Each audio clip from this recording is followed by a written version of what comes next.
बिस्मिल्लाहिर्रहमानिर्रहीम। अस्सलाम वालेकुम नाज़रीन।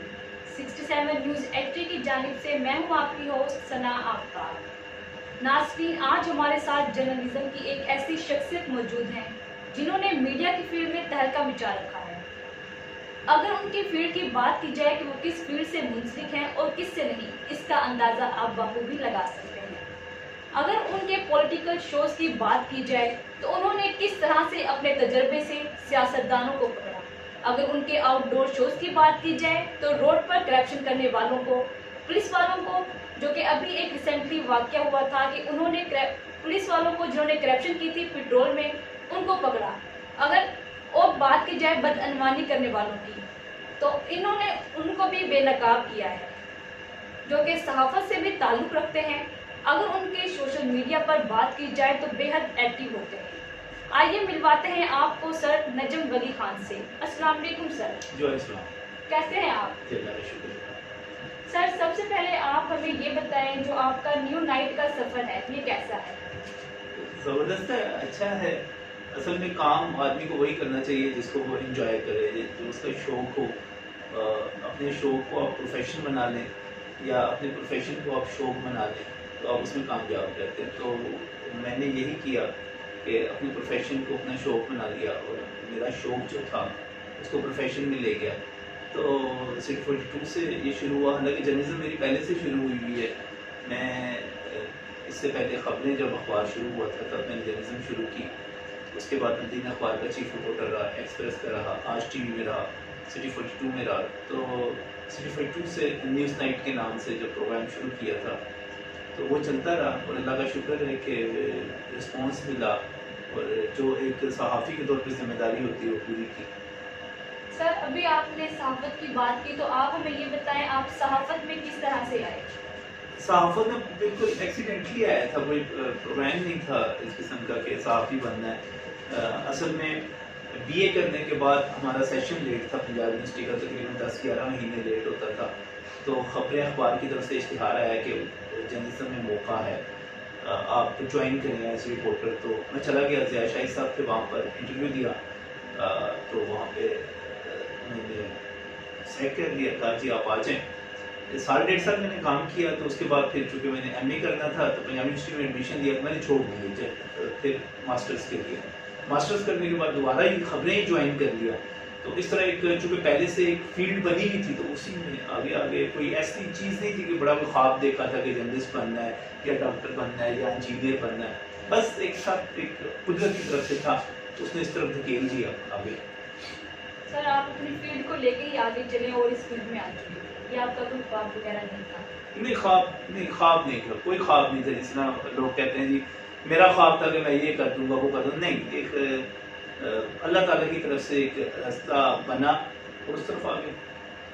सर, हमने ये भी देखा है अक्सर शोज में आप जब मुहर्रम जाते हैं या इस तरह का कोई भी इवेंट हो तो आप मतलब उन लोगों को लेके बैठ जाते हैं और उनके बारे में सवालात करते हैं, जबकि दूसरे टीवीज वाले इस तरह नहीं करते। तो आप इसके बारे में हमें बताएंगे? नहीं, ये चीज़ वो करनी चाहिए जिसका कोई फ़ायदा हो, जिसका कोई पॉजिटिव इम्पैक्ट हो। आप जिन शोज़ की बात कर रहे हैं वो बहुत ज़्यादा देखे गए। वो ये थे कि मुहर्रमुल हराम में हमारे यहाँ गलत फहमियाँ बहुत बढ़ा दी जाती हैं, प्रोपेगेंडा बहुत बढ़ा दिया जाता है। तो फिर वो छोटे छोटे सवाल जो फितना बन जाते हैं, जो शिकायत बन जाते हैं, जो बाद में बहुत बड़े बड़े मसाइल का सबब बन जाते हैं, अमन अमान का मसला बनाते हैं। तो ये बेहतर है, मैंने ये सोचा कि जिनके बारे में सवाल हैं उन्हीं के आगे रखे जाए, उनसे जवाब तलब किया जाए।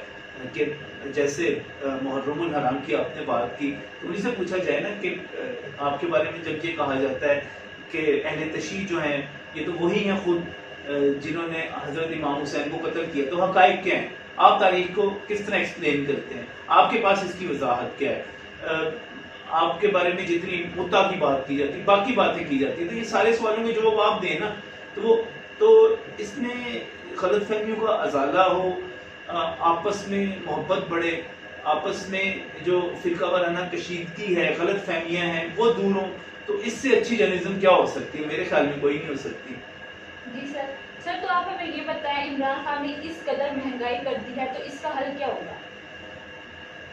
इसका तो फिल वक्त तो कोई हल नहीं है, क्योंकि इमरान खान साहब के पास خود بھی اتنی اہلیت نہیں ہے کہ وہ معاملات کو کنٹرول کر سکیں, ان کی ٹیم کے پاس بھی اتنی اہلیت نہیں ہے, قابلیت نہیں ہے. وہ جس چیز کا نوٹس لیتے ہیں, میں تاریخ میں نے ہمیشہ یہ دیکھا کہ جب بھی کوئی حکمران کسی چیز کا نوٹس لیتا تھا, مثلا زرداری صاحب کے دور میں لوڈ شیڈنگ بہت زیادہ ہوتی تھی, تو ہم خبریں دیکھتے تھے کہ آصف زرداری صاحب نے نوٹس لے لیا لوڈ شیڈنگ کا, اور حیرت انگیز طور پہ وہ لوڈ شیڈنگ جو بجلی ہر گھنٹے بعد جاری ہوتی تھی وہ کم ہو جاتی تھی. 12 گھنٹے کی لوڈ شیڈنگ 6 گھنٹے پہ آ جاتی تھی. میں اکثر دوستوں سے کہتا تھا کہ زرداری صاحب نے کیا بجلی بنانی شروع کر دی, کیا نوٹس لیا انہوں نے, یہ ٹھیک ہو گیا.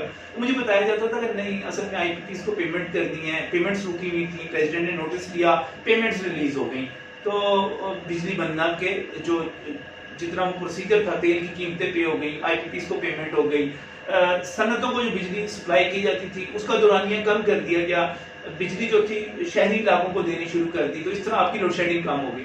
تو سمجھ آتی تھی کہ ہاں یہ پاکستان کی تاریخ کی پہلی حکومت ہے کہ جب یہ کسی بھی چیز کا نوٹس لیتے ہیں. عمران خان صاحب نوٹس لیتے ہیں ادویات کی قیمتوں کا, وہ اگر 20% بڑھتی ہیں تو وہ 50% اور بڑھ جاتی ہیں. عمران خان صاحب چینی کی قیمت کا نوٹس لیتے ہیں تو وہ جہاں پہ 55 روپے سے 70 روپے پہ ہوتی ہے, پھر وہ 80 پہ جاتی ہے, 90 پہ جاتی ہے, 100 پہ جاتی ہے, 110 پہ پشاور میں چلی جاتی ہے. عمران خان صاحب امن و امان کی صورتحال کا نوٹس لیتے ہیں, وہ مزید خراب ہو جاتی ہے. یعنی کہ میں سمجھتا ہوں کہ یہ بھانمتی کا کنبا جوڑا ہوا ہے, ان میں نہ آپس میں کوئی کوارڈینیشن ہے, نہ اہلیت ہے. آپ خود دیکھیں نا کہ آپ نے اس جدید دور میں آدھے سے زیادہ پاکستان ایک ایسے شخص کے حوالے کر دیا ہے, میں وزیر اعلیٰ پنجاب کی بات کر رہا ہوں, بغیر کسی معذرت کر رہا ہوں, کہ وہ ایئرپورٹس کو دیکھتا ہے, اس کے کان میں لگایا تو کہتا ہے یہ کیا ہے, اس سے آواز آئے گی. تو مجھے بتائیں کہ کون لوگ ہیں یار, ہم کس دنیا میں رہتے ہیں. آپ نے ہمارے اوپر وہ CCTV لگا دیا ہے جو یہ کہتا ہے کہ احتیاط یہ ہے کہ عورتیں گھر سے ہی نہ نکلیں, وہ GT نوٹ استعمال کریں, وہ مرد کو ساتھ لے کر نکلیں. تو پھر آپ ایسا کریں کہ آپ گھر سے کیا نکلنا ہے, آپ پھر چلے جائیں, آپ بیٹیوں کو پیدا ہوتے ہی مار دیں, نہ ہوں گی, نہ آپ کہتے ہیں نا کہ اس سڑک پہ نہ جائیں, اور جب ہوں گی نہیں تو مسئلہ ہی کوئی نہیں ہوگا.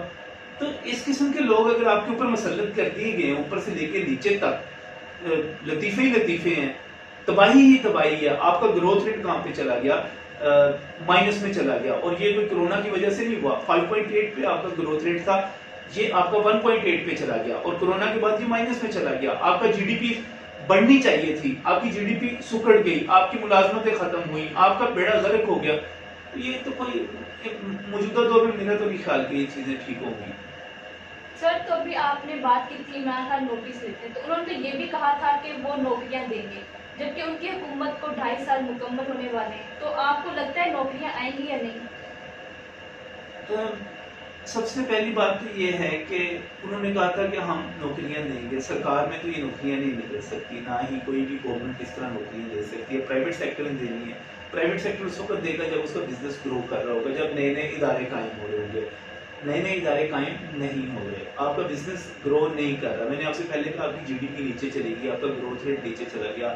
اس وقت خود میں صرف اپنی جرنلزم کی فیلڈ کی بات کروں تو مختلف اداروں نے اپنے مختلف جگہوں پر دفاتر بند کر دیے, اور صورتحال اس وقت یہ ہے کہ ایک محتاط اندازے کے مطابق ہمارے کوئی ملک بھر میں 25,000 جرنلسٹ, 20 سے 25,000 صحافی جو ہے وہ بے روزگار ہو چکا ہے. میرے خود اپنے مختلف اداروں میں میرے ساتھ کام کرنے والے جرنلسٹ, کسی نے وہ قیمہ کڑھائی لگا دی ہے, ٹکاٹک بیچنا شروع کر دیا ہے. ایک ہمارے اور دوست تھے, انہوں نے ان کو کرونا کی وجہ سے مشکلات کا سامنا ہوا, تنخواہیں کم ہوئی, وہ انہوں نے کیا کیا, اپنے ہی چینل کے نام پہ لاہور رنگ بریانی کھول لی. یہ تو وہ لوگ ہیں جو ہمیں نظر آ رہے ہیں. یہ فیصل آباد چلے جائیں, ملتان چلے جائیں, ایکسپریس نے, دنیا نے, باقی تمام چینلز نے اپنے پورے کو پورے دفاتر بند کر دیے.